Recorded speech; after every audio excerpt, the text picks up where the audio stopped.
In the pre-dawn darkness of February 26, 2024, Birmingham, Alabama would witness one of its most disturbing crimes of the year. Birmingham police are investigating the city's 15th murder of 2024. Well, this started out as a missing persons case yesterday, but before Mahogany Jackson's friends and family could even get out and search for her today, it turned into a homicide. The Birmingham Police Department announces 7 arrests have been made in the Mahogany Jackson homicide investigation. A citizen walking through the 1700 block of Laurel Avenue made a discovery that would shatter a family and horrify an entire community. The call came in just after 2 a.m. A woman's body lying motionless beside an abandoned property. When South Precinct officers arrived at the scene, they found 20-year-old Mahogany Jackson face down in the grass, unresponsive. There was no pulse, no signs of life, and somewhere in the city, a child had just lost their mother. What investigators discovered next would transform this from a simple homicide into something far more sinister. Mahogany had no identification on her body. Her shoes were missing. Her phone was nowhere to be found. The scene itself told a story of calculated disposal. This wasn't where she had died. Someone had brought her here. Someone had chosen this forgotten corner of Birmingham as her final resting place. As yellow tape surrounded the property and forensic teams began their methodical work under the gray morning sky, detectives were already asking the questions that would drive their investigation. Who was with her that night? Why had she ended up here? And perhaps most chilling of all, how long had she been alive when she was left in this desolate place? But this case would take an unexpected turn, because just 24 hours earlier, Mahogany had managed to send out a desperate plea for help, a text message that would become the key to solving her murder and exposing a conspiracy that involved not 1, not 2, but 8 different people. What had started as a missing person case would soon reveal a story of betrayal, systematic violence, and a young mother's final hours that shocked even seasoned investigators. The question wasn't just who killed Mahogany Jackson, it was how so many people could participate in such calculated cruelty. 24 hours before her body was discovered on Laurel Avenue, Mahogany Jackson was fighting for her life, and in her final moments of consciousness, she managed to do something that would ultimately lead police straight to her killers. On February 25, 2024, Mahogany's mother Crystal and sister Brianna had been trying to reach her for days. Their calls went unanswered. Their texts received no response. Then, on that Sunday morning, a message arrived that would haunt them forever. 5 short sentences. 37 words that carried the weight of desperation. I'm being held hostage in apartment 3. Don't call. Send the police. Hurry. Her family knew immediately that something was terribly wrong. Mahogany wasn't the type to ask for help unless the situation was dire. For her to reach out with such a specific and desperate message meant she was in genuine danger. But what happened after that text was sent remains one of the most tragic aspects of this case. By the time law enforcement located the apartment referenced in her message, it was already too late. The investigation had shifted from a rescue mission to a homicide case. The text message, however, would prove to be the breakthrough investigators needed. It provided them with a crucial location, a timeline, and most importantly, evidence that Mahogany's death wasn't a random act of violence. This was a planned, coordinated attack that had been building for hours. What detectives would discover next would reveal the true scope of the conspiracy against Mahogany Jackson. Because apartment 3 wasn't just where she was held, it was where multiple people gathered to participate in her torment. And shockingly, many of them were people she had trusted. The events that led to Mahogany Jackson's death began not with strangers, but with people she knew, people she trusted. People who would ultimately betray that trust in the most horrific way imaginable. On the evening of February 24, 2024, Mahogany voluntarily went to visit Brandon Pope, her former boyfriend. She wasn't there for reconciliation or casual conversation. She was there because she believed Pope had stolen a firearm that belonged to her, a weapon she had originally taken from another member of their social circle, Jeremiah McDowell. What happened during that confrontation would set in motion a chain of events that investigators describe as one of the most coordinated acts of violence they had ever encountered. According to court testimony, when Mahogany demanded proof that Pope wasn't hiding her weapon, she allegedly asked him to undress to prove his innocence. That moment of perceived humiliation would prove to be the catalyst for everything that followed. Pope, feeling embarrassed and angry, reportedly made a statement that chilled investigators when they heard it during preliminary hearings. He allegedly told the group present to kill her or do something to her because of what she had made him do. From that point forward, Mahogany Jackson wasn't just a visitor in Pope's home. She had become a target. What began as a dispute over a stolen weapon had transformed into something far more sinister, a coordinated plan for revenge that would involve multiple locations and numerous participants. But this was only the beginning. From Pope's residence, Mahogany would be transported to a second location, the Serenity Apartments, where Taja Lewis and Sinia McCall lived. This wasn't a random choice of location. It was apartment 3, the same address Mahogany would later reference in her desperate text message to her family.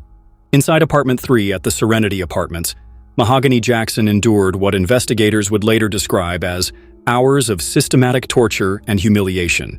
What makes this case particularly disturbing is that much of what happened was recorded by the perpetrators themselves. According to court testimony and evidence presented during preliminary hearings, Mahogany was restrained, assaulted, and forced to endure degrading treatment while multiple people watched and participated. The attackers didn't just want to hurt her, they wanted to document her suffering. Investigators recovered multiple videos from the scene, footage that Detective Mark Green described as deplorable and sickening. These recordings would become crucial evidence in the case, but they also revealed the calculated nature of the crime. This wasn't a moment of rage that got out of hand. This was methodical, documented torture. The videos showed Mahogany being moved between locations, restrained outside homes, and ultimately brought to apartment 3, where the worst of her ordeal took place. In one particularly chilling piece of evidence, a voice can be heard telling someone to hurry because others were waiting, indicating just how many people were involved in her torment. Throughout the night, as Mahogany endured this nightmare, her attackers continued to document their actions.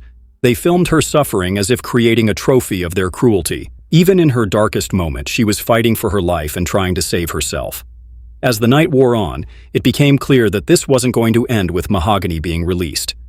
The group had gone too far, documented too much, involved too many people. In the early morning hours of February 25, 2024, the horrific ordeal that began at Brandon Pope's house and continued through apartment 3 reached its tragic conclusion. According to investigators, Frances Harris, just 22 years old, became the one to end Mahogany Jackson's life.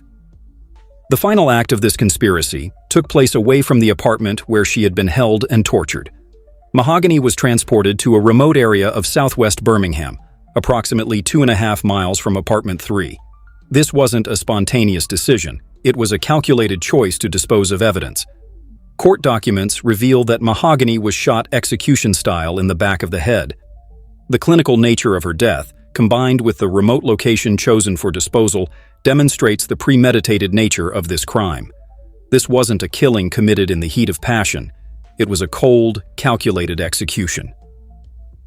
After the shooting, her body was placed near what locals knew as an illegal dumping site in the 1700 block of Laurel Avenue. The choice of location was deliberate, a place where bodies and other unwanted items were regularly discarded, where her remains might not be discovered for weeks or even months. But the perpetrators had made a crucial mistake. In their eagerness to document their cruelty, they had created a digital trail that would lead directly back to them. The same videos they had recorded as trophies would become the evidence that sealed their fate. Within 48 hours of Mahogany's body being discovered, Birmingham police had identified and arrested 7 suspects. An 8th would be apprehended shortly after. The speed of these arrests was unprecedented, made possible by the digital evidence the killers themselves had created. The investigation revealed that this wasn't just a crime of opportunity or a situation that spiraled out of control. This was a coordinated conspiracy involving 8 people, multiple locations, and hours of premeditated violence. Each participant had a role, each location had a purpose, and each step had been planned. What investigators found most disturbing was the casual nature of the violence captured in the recordings. These weren't people consumed by rage or acting in self-defense. They were methodically torturing another human being while documenting their actions for posterity.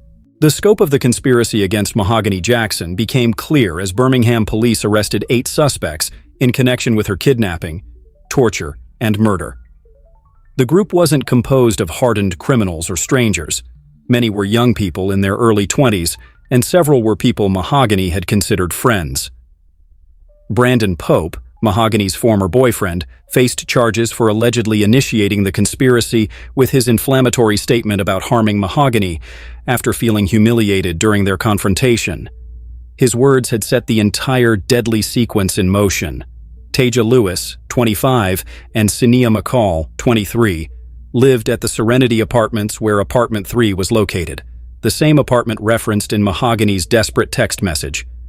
Their residence became the primary location where much of the torture and abuse took place. Jeremiah McDowell faced charges related to his role in the conspiracy, connected to the original dispute over the firearm that had brought Mahogany to Pope's house that fateful night. The others, Giovanni Clapp, Blair Green, and Arana Robinson, each allegedly played their own roles in the systematic abuse and eventual murder. What shocked investigators in the community was how many people were involved, yet not one of them had stepped forward to stop the violence or help Mahogany escape. Instead, they had participated, watched, or actively encouraged the escalating brutality. By October 2024, all 8 suspects faced capital murder charges. Prosecutors announced they would seek the death penalty against all defendants, reflecting the heinous nature of the crime and the coordinated effort involved. The legal proceedings would reveal just how calculated this crime had been. As of December 2024, prosecutors are seeking the death penalty against all 8 defendants, making this one of the most significant capital cases in recent Alabama history. The charges against the suspects go far beyond simple murder. Each defendant faces multiple counts including capital murder, first-degree kidnapping, conspiracy, and in some cases sodomy and torture charges. Over a year after her death, Mahogany's family continues to attend every court hearing, seeking justice for their daughter and sister. Her mother, Gail Shearer, has become a vocal advocate, stating that the defendants showed my daughter no mercy and deserve the ultimate punishment. The case has had a profound impact on Birmingham's community, particularly in the Ensley neighborhood where Mahogany lived.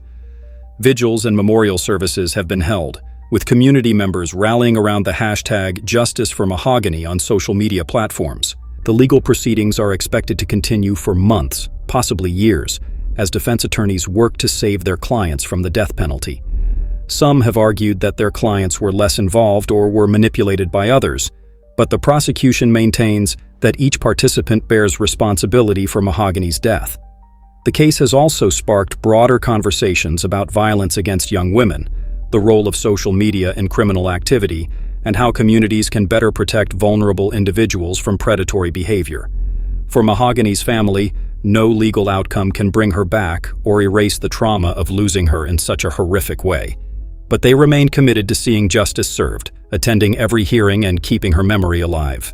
Beyond the headlines and court proceedings, Mahogany Jackson was a 20-year-old mother with dreams and aspirations that will never be fulfilled.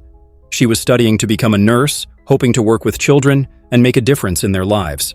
Her family remembers her as someone with infectious energy who could light up any room she entered. Her social media presence revealed a young woman full of life, sharing motivational messages, funny videos, and glimpses into her journey as a young mother trying to build a better life for her child. She had plans, concrete goals for her future that were cut short by the cruelty of people she trusted. The betrayal aspect of this case makes it particularly heartbreaking.